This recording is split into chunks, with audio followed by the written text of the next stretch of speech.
ವಾಹನ ಇಟ್ಕೊಂಡಿದ್ದೀರಾ? ಈ ಸುದ್ದಿ ಓದಿ, ಇಲ್ದಿದ್ರೆ ನಿಮ್ ಗಾಡಿ ಗುಜರಿ ಸೇರೋದು ಗ್ಯಾರಂಟಿ. ವಾಹನ ಸವಾರರೇ ಎಚ್ಚರ.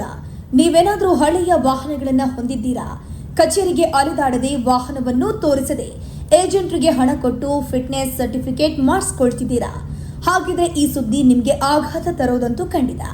ಯಾಕಂದ್ರೆ ವಾಹನಗಳ ಫಿಟ್ನೆಸ್ ಪರೀಕ್ಷೆಯಲ್ಲಿನ ಅಕ್ರಮಗಳನ್ನು ತಡೆಯೋಕೆ ಮತ್ತು ರಸ್ತೆ ಸುರಕ್ಷತೆಯನ್ನು ಹೆಚ್ಚಿಸಲು ಕೇಂದ್ರ ಸರ್ಕಾರವು ಕ್ರಾಂತಿಕಾರಿ ಬದಲಾವಣೆಗಳನ್ನು ಜಾರಿಗೆ ತರುತ್ತಿದೆ. ನಿರ್ವಹಣೆಯ ಹೆಸರಿನಲ್ಲಿ ನಡೆಯುತ್ತಿರುವ ಅಕ್ರಮ ದಂಧೆಗೆ ಶಾಶ್ವತ ಬೀಗ ಜಡಿಯೋಕೆ ಕೇಂದ್ರ ರಸ್ತೆ ಮತ್ತು ಹೆದ್ದಾರಿ ಸಚಿವಾಲಯವು ಕಠಿಣ ಕ್ರಮಕ್ಕೆ ಮುಂದಾಗಿದೆ. ನಕಲಿ ಪ್ರಮಾಣ ಪತ್ರಗಳಿಗೆ ಫುಲ್ ಸ್ಟಾಪ್. ಇದುವರೆಗೂ ವಾಹನಗಳನ್ನು ಪರಿಶೀಲಿಸದೆ ಕೇವಲ ದಾಖಲೆಗಳ ಆಧಾರದ ಮೇಲೆ ಅಥವಾ ಏಜೆಂಟರ ಪ್ರಭಾವದಿಂದ ಫಿಟ್ನೆಸ್ ಪ್ರಮಾಣ ಪತ್ರವನ್ನು ಪಡೆಯುವ ದಂಧೆ ಜೋರಾಗಿ ನಡೆಯುತ್ತಿತ್ತು. ಆದರೆ ಕೇಂದ್ರ ರಸ್ತೆ ಸಾರಿಗೆ ಮತ್ತು ಹೆದ್ದಾರಿ ಸಚಿವಾಲಯ ಹೊರಡಿಸಿರುವ ಹೊಸ ಕರಡು ಅಧಿಸೂಚನೆಯ ಪ್ರಕಾರ ಈ ನಕಲಿ ಹಾವಳಿಗೆ ಕಡಿವಾಣ ಬೀಳಲಿದೆ. ಇನ್ನು ಮುಂದೆ ಖಾಸಗಿ ವಾಹನಗಳು ಕೂಡ ವಾಣಿಜ್ಯ ವಾಹನಗಳ ಮಾದರಿಯಲ್ಲೇ ಅಧಿಕೃತ ಸ್ವಯಂ ಚಾಲಿತ ಪರೀಕ್ಷಾ ಕೇಂದ್ರಗಳಲ್ಲಿ ಕಡ್ಡಾಯವಾಗಿ ಪರೀಕ್ಷೆಗೆ ಒಳಗಾಗಬೇಕಾಗುತ್ತೆ. ಅಂದ್ರೆ ವಾಹನವನ್ನ ಭೌತಿಕವಾಗಿ ಕೇಂದ್ರಕ್ಕೆ ಕೊಂಡೊಯ್ಯಲೇಬೇಕು, ಇಲ್ಲದಿದ್ರೆ ಪ್ರಮಾಣ ಪತ್ರ ಸಿಗೋದಿಲ್ಲ. 15 ವರ್ಷ ಹಳೆಯ ವಾಹನಗಳಿಗೆ ಅಗ್ನಿ ಪರೀಕ್ಷೆ.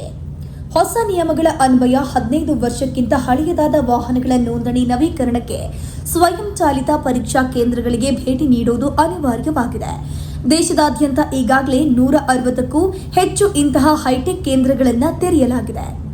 ಇಲ್ಲಿ ಮನುಷ್ಯರ ಹಸ್ತಕ್ಷೇಪವಿಲ್ಲದೆ ಅತ್ಯಾಧುನಿಕ ಗಣಕೀಕೃತ ಯಂತ್ರಗಳೇ ವಾಹನದ ಫಿಟ್ನೆಸ್ ಮತ್ತು ಮಾಲಿನ್ಯ ಹೊರಸೂಸುವಿಕೆಯ ಮಟ್ಟವನ್ನು ಪರಿಶೀಲನೆ ಮಾಡ್ತವೆ.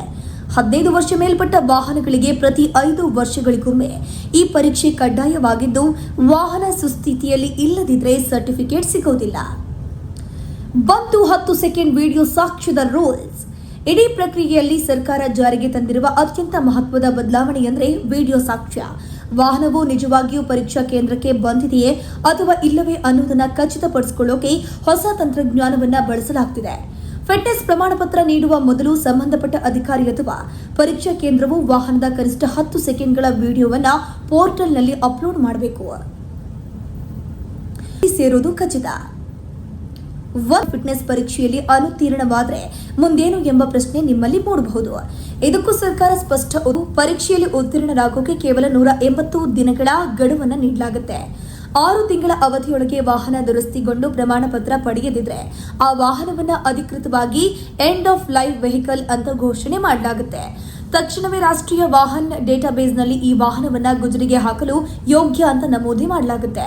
ಇದರರ್ಥ ಆ ವಾಹನವು ಇನ್ನು ಮುಂದೆ ರಸ್ತೆಯಲ್ಲಿ ಓಡಾಡೋಕೆ ಅರ್ಹ ಆಗಿರೋದಿಲ್ಲ ಮತ್ತು ಅದನ್ನು ಕಡ್ಡಾಯವಾಗಿ ಸ್ಕ್ರಾಪ್ ಮಾಡಬೇಕಾಗುತ್ತೆ. ಯಾವುದೇ ವಿನಾಯಿತಿ ಇರೋದಿಲ್ಲ. ಹಿಂದಿನ ನಿಯಮಗಳಲ್ಲಿ ಶುಲ್ಕ ಪಾವತಿಸಿ ಅವಧಿಯನ್ನು ವಿಸ್ತರಿಸಿಕೊಳ್ಳುವ ಅವಕಾಶ ಇತ್ತು. ಆದರೆ ಹೊಸ ನಿಯಮಗಳಲ್ಲಿ ಅಂತಹ ಯಾವುದೇ ಲೋಪದೋಷಗಳಿಗೆ ಜಾಗವಿಲ್ಲ. ಅವಧಿ ವಿಸ್ತರಣೆಯ ಆಯ್ಕೆಯನ್ನು ಸಂಪೂರ್ಣವಾಗಿ ತೆಗೆದುಹಾಕಲಾಗಿದ್ದು, ವಾಹನವನ್ನು ಸುಸ್ಥಿರತೆಯಲ್ಲಿ ಇಟ್ಟುಕೊಳ್ಳುವುದು ಅಥವಾ ಗುಜರಿಗೆ ಹಾಕುವುದು ಎರಡೇ ಆಯ್ಕೆಗಳು ಸವಾರರ ಮುಂದಿದೆ.